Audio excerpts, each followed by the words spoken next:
दोस्तों कुछ महीने पहले तक राघव चड्ढा सोशल मीडिया की शान हुआ करते थे। सोशल मीडिया पर हर एक मुद्दे पर खुलकर बोला करते थे। फिर एक दिन वो अचानक से भाजपा में चले गए और उन्होंने बोलना बंद कर दिया, जिसको लेकर अब आम आदमी पार्टी वाले और बाकी लोग उन्हें जोकर भी बता रहे हैं, उनका मजाक उड़ा रहे हैं, जिसको लेकर अब राघव चड्ढा ने भी इनके धागे खोलना शुरू कर दिए हैं। कि 19 जुलाई 2026 को आज से मात्र 10 दिन पहले पंजाब के अंदर एक फार्मेसी ऑफिसर रिक्रूटमेंट का एग्जाम हुआ। उसमें मैसिव इरेगुलरिटीज देखी गई। ब्लूटूथ डिवाइसेस के माध्यम से लाइव चीटिंग चल रही थी और चीटिंग सिंडिकेट वो चीटिंग फैसिलिटेट कराने के लिए 13 लाख रुपए का रेट चार्ज कर रहा था। यही नहीं सर, आम आदमी पार्टी की सरकार जब पंजाब में बनी तब से अभी तक पंजाब स्टेट एजुकेशन बोर्ड में 12वीं क्लास का इंग्लिश का पेपर लीक हुआ, पीएसटीटी स्कूल टीचर रिक्रूटमेंट का एग्जाम का पेपर लीक हुआ, पीएसबी के ग्रुप ऑफिसर के रिक्रूटमेंट का एग्जाम लीक हुआ, एग्रीकल्चरल डेवलपमेंट ऑफिसर के रिक्रूटमेंट का एग्जाम लीक हुआ। उसके बाद जब मंत्री जी से पूछा गया कि आप इस्तीफा क्यों नहीं देते, आपकी मॉरल और डायरेक्ट जिम्मेदारी बनती है, आपके दफ्तर का आपका पीए पेपर लीक कर रहा है, आप क्यों नहीं इस्तीफा देते, तो उन्होंने कहा कि there is no question of resigning, अगर कुछ गलत हुआ है तो वो मेरे पीए का पर्सनल मैटर है, उसकी पर्सनल लाइफ है। वाह सर। दरअसल आज सदन के अंदर राघव चड्ढा ने अपना भाषण देते हुए बताया कि पहले उनका काम था मात्र मुद्दे उठाना, अभी उन्नका काम है मुद्दों को सुलझाना, मुद्दों का इलाज तैयार करना, और इसीलिए अब वो हमेशा उस इलाज में लगे रहते हैं, ना कि बयानबाजी में। साथ ही इन्होंने आम आदमी पार्टी की उस घटिया राजनीति की भी पोल पट्टी खोल दी जो कि इससे अब तक करवाई जाती थी, क्योंकि राघव चड्ढा अब तक आम आदमी पार्टी में ही हुआ करते थे। तो ऑब्वियस है कि ये आम आदमी पार्टी की रग रग से वाकिफ होंगे और इनके नेताओं की शान पट्टी से भी, जो कि इन्होंने डिबेट में खोल कर रख दी है। बाकी क्या बोला राघव चड्ढा ने आज के अपने भाषण में, आप खुद देखिए। Chadha sir, thank you for giving me an opportunity to speak on this bill. Sir, 22 lakh बच्चे, रोज 18 घंटे की मेहनत, एक 3 घंटे का एग्जाम, लेकिन एक कैमरा फोन, व्हाट्सएप पर एक मैसेज, टेलीग्राम पर एक पीडीएफ, रात 2 बजे पेपर लीक, सब खत्म, स्टूडेंट की सारी मेहनत बर्बाद। मैं अपने वेल विशर्स को भी कुछ कहना चाहूंगा जो पिछले कुछ समय से मुझे कह रहे थे कि राघव आप नीट के इशू पर कब बोलोगे, आपको हम सुनना चाहते हैं। मैं बड़ी हम्बली कहना चाहता हूं सर, जब मैं ऑपोजिशन में बैठता था तब सवाल मेरा हथियार था, आज मैं ट्रेजरी बेंचेस पर बैठता हूं, आज सोल्यूशन मेरी जिम्मेदारी है। मैं भी रोज कैमरे के सामने आकर साउंड बाइट दे सकता था, लेकिन मुझे हेडलाइन नहीं सर, मुझे आउटकम चाहिए। और जब मैं ऑपोजिशन में था तब मेरा काम इशू रेस करना और सवाल उठाना था, और पूरा सदन, और आप जानते हैं मैंने वो काम पूरी ईमानदारी से किया। लेकिन आज मेरा रोल कैमरा के सामने अटेंडेंस लगाने का नहीं है, मेरा role is my focus is to fix the system. इसीलिए मैंने अपने आप से एक वादा किया, I made a promise to myself कि मैं इस मुद्दे पर पार्लियामेंट में बोलूंगा, और उस दिन बोलूंगा जिस दिन हम प्रॉब्लम सॉल्व कर रहे होंगे, सोल्यूशन लेकर आएंगे, when the system is getting fixed. And today is that historic day when the system is getting fixed. सालों तक इस देश में पेपर लीक होता आया, लेकिन सिर्फ डिस्कशन और सिर्फ साउंड बाइट हुई। आज एक्शन हो रहा है, सिस्टमैटिक रिफॉर्म्स आ रहे हैं, और भारत का पहला एंटी पेपर लीक फ्रेमवर्क बनके तैयार है और आपके सामने है। सर, इसी के साथ साथ पेपर लीक किसी एक पार्टी का, किसी एक सरकार का ऑफिसर या मिनिस्ट्री की देन नहीं है, और ये कोई 2026 का फिनोमेना भी नहीं है सर। मैं बता दूं कि सर, जब बात अकाउंटेबिलिटी की हो, मोरालिटी की हो, जवाबदेही की हो, तो इसलिए जब बात अकाउंटेबिलिटी की हो, मोरालिटी की हो, जवाबदेही की हो, तो सर ये इससे तय नहीं होना चाहिए कि पेपर लीक कौन से राज्य में हुआ, कौन सी मिनिस्टर के अंडर हुआ, कौन सी पार्टी में हुआ, क्योंकि ये एक पैन इंडिया ऑर्गेनाइज्ड क्राइम है, क्रॉनिक डिजीज है। मैं ये बात इसलिए कह रहा हूं क्योंकि 19 जुलाई 2026 को आज से मात्र 10 दिन पहले पंजाब के अंदर एक फार्मेसी ऑफिसर रिक्रूटमेंट का एग्जाम हुआ। उसमें मैसिव इरेगुलरिटीज देखी गई। ब्लूटूथ डिवाइसेस के माध्यम से लाइव चीटिंग चल रही थी और चीटिंग सिंडिकेट वो चीटिंग फैसिलिटेट कराने के लिए 13 लाख रुपए का रेट चार्ज कर रहा था। यही नहीं सर, आम आदमी पार्टी की सरकार जब पंजाब में बनी तब से अभी तक नायब तहसीलदार के एग्जाम में इरेगुलरिटीज देखी गई और लार्ज स्केल चीटिंग हुई। पंजाब स्टेट एजुकेशन बोर्ड में 12वीं क्लास का इंग्लिश का पेपर लीक हुआ, पीएसटीटी स्कूल टीचर रिक्रूटमेंट का एग्जाम का पेपर लीक हुआ, पीएसबी के ग्रुप ऑफिसर के रिक्रूटमेंट का एग्जाम लीक हुआ, एग्रीकल्चरल डेवलपमेंट ऑफिसर के रिक्रूटमेंट का एग्जाम लीक हुआ, और एक्साइज और टैक्सेशन इंस्पेक्टर की रिक्रूटमेंट की मेरिट की लिस्ट जब आई तो उसमें फर्जी नाम डाल के जारी कर दिया गया। सर, मैं आ रहा हूं, अब मैं कांग्रेस पे आ रहा हूं। आप कांग्रेस का सुनिए सर, ये मेरा समय खराब कर रहे हैं। आप बोले सर, सर कांग्रेस की कर्नाटक में सरकार है। इसी साल जनवरी 2026 में एसएसएलसी का पेपर हुआ। इसी साल कर्नाटक में कांग्रेस की सरकार के अंडर एसएसएलसी का पेपर हुआ, पेपर लीक हुआ और वो पेपर ऑनलाइन 200 रुपए में स्टूडेंट्स को बेचा जा रहा था। हिमाचल प्रदेश में HP state selection commission recruitment exam का पेपर कांग्रेस के कार्यकाल में लीक हुआ। अब आप सुनिए सबसे चौंका देने वाली घटना, सर सबसे शॉकिंग और सैड बात यह है कि 2016 में कर्नाटक में जब कांग्रेस की सरकार थी तब वहां पे 12वीं कक्षा का प्री यूनिवर्सिटी कॉलेज का 12th का केमिस्ट्री का पेपर लीक हुआ। ये क्लासरूम का पेपर नहीं था सर, ये स्टेट बोर्ड एग्जाम था। ये स्टेट का एग्जाम जब पेपर लीक हुआ, बच्चे एग्जाम देकर घर आ गए, पता लगा पेपर लीक हो गया, पेपर कैंसिल कर दिया।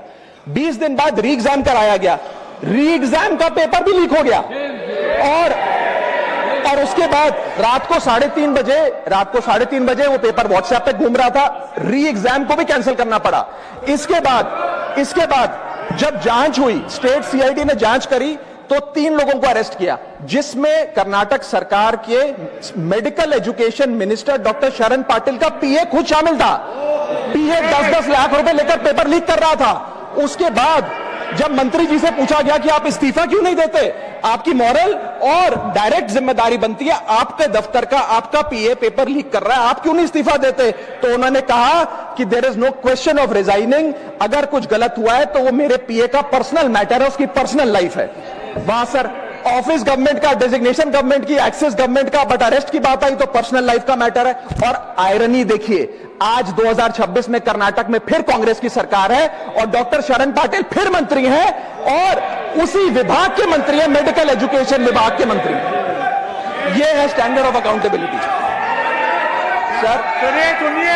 सुन लो, उसी के साथ साथ 2004 से 2014 के बीच में जब यूपीए की सरकार थी तो कांग्रेस के कार्यकाल में दर्जनों एग्जाम्पल हैं, डॉक्यूमेंटेड एग्जाम्पल हैं पेपर लीक के सर, जिसमें मुख्य तौर पर AIIMS post graduate medical entrance exam 2006 में लीक हुआ, रेलवे रिक्रूटमेंट बोर्ड का एग्जाम 2009 का लीक हुआ, all India engineering entrance exam 2011 UPA के कार्यकाल में लीक हुआ और SSC combined graduate level exam 2013 leak हुआ। सर इस पीरियड में उस समय की यूपीए सरकार ने क्या किया? कोई अकाउंटेबिलिटी एस्टैब्लिश करी, कोई एग्जाम सिक्योरिटी आर्किटेक्चर को ओवरऑल करने के लिए कोई कानून लाए, कोई dedicated anti paper leak law लाए? कुछ नहीं लाए। सर मैं एक बात कहना चाहता हूं सर, पॉलिटिकल मेमोरी सिलेक्टिव हो सकती है, पब्लिक रिकॉर्ड सिलेक्टिव नहीं हो सकता। अगर नेशनल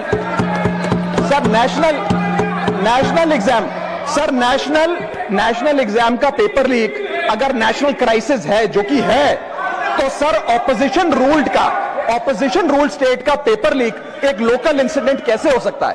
सर स्टूडेंट में तो फर्क नहीं होता। अगर नीट के स्टूडेंट्स का पेन जेन्युइन है, जो कि जेन्युइन है, तो सर पंजाब के फार्मेसी एग्जाम के स्टूडेंट्स का और कर्नाटक के एसएलसी एग्जाम के स्टूडेंट्स का पेन भी जेन्युइन है। स्टूडेंट का पेन पार्टी देखकर चेंज नहीं होता और ठीक उसी तरह रिफॉर्म और अकाउंटेबिलिटी भी पार्टी देखकर चेंज नहीं हो सकती।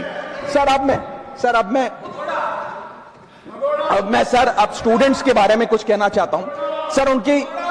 देयर वॉइस मैटर्स, उनकी मांगे जायज हैं सर। स्टूडेंट्स द्वारा प्रोटेस्ट करना, सवाल पूछना, डिमांड रेस करना, कोर्ट जाना, पीसफुल मार्च निकालना, ये सब उनका संवैधानिक अधिकार है और ये करना भी चाहिए। लेकिन सर स्टूडेंट का प्रोटेस्ट स्टूडेंट का रहे, किसी पॉलिटिकल पार्टी की रैली ना बन जाए, वे अपना माइक किसी को आउटसोर्स ना करे, क्योंकि सर स्टूडेंट की लड़ाई तो एग्जाम सिस्टम को सिक्योर बनाने की है, नेताओं की लड़ाई अपनी सोशल मीडिया रीच बढ़ाने की है। सर जब पॉलिटिकल लीडर्स प्रोटेस्ट के टाइम पर बैरिकेड के आगे स्टूडेंट को भेज खुद कैमरे की सेफ साइड पे रहें, तो उनसे पूछिए कि रिस्क मेरा और रील तुम्हारी, ये पार्टनरशिप कैसी? सर स्टूडेंट का मूवमेंट स्टूडेंट के फ्यूचर के लिए है, किसी फ्लॉप पॉलिटिकल पार्टी के कमबैक के लिए नहीं है सर। और जो पॉलिटिकल पार्टी के अपने खुद के फ्यूचर का आता पता नहीं, वो स्टूडेंट के फ्यूचर की क्या लड़ाई लड़ेगी सर। स्टूडेंट्स को जस्टिस चाहिए, पॉलिटिकल पार्टी को फुटेज। स्टूडेंट को एग्जाम सिक्योर करना है, पॉलिटिकल पार्टी को वायरल क्लिप। स्टूडेंट का सवाल फ्यूचर का है, नेता का कैलकुलेशन अगले इलेक्शन का। इसीलिए मैं ऑपोजिशन पार्टीज को कहना चाहता हूं, don't use students emotion for your political promotion. ये लड़ाई बीजेपी वर्सेस कांग्रेस नहीं है, ये लड़ाई मेरिट वर्सेस माफिया की है, मेहनत वर्सेस सेटिंग की है। और सर एक बात और, सर आज हमारे स्टूडेंट्स पर पढ़ाई का बहुत स्ट्रेस है। हमारे समाज ने, हमारी सोसाइटी ने आज बच्चों का, क्योंकि हम बेस्ट चाहते हैं, अपनी बच्चों से पढ़ाई संबंधित एक्सपेक्टेशन को प्रेशर में बदल दिया है। और ये प्रेशर सर स्कूल से ही शुरू हो जाता है। जब बच्चा 10वीं क्लास का बोर्ड का एग्जाम दे रहा होता है तो बोला जाता है ये क्रिटिकल ईयर है, अच्छे मार्क्स लाने हैं, नहीं तो स्ट्रीम नहीं मिलेगी, पूरा करियर बर्बाद हो जाएगा। 12वीं क्लास में जाता है तो प्रेशर और बढ़ता है, बोला जाता है ये लाइफ का टर्निंग पॉइंट है, आगे की जिंदगी कैसे डिसाइड होगी। जेई, नीट, सीयूईटी, तमाम एंट्रेंस एग्जाम की तैयारी का प्रेशर अलग। और सर जब कॉलेज पहुंचता है तो एक अलग ही लेवल का प्रेशर होता है।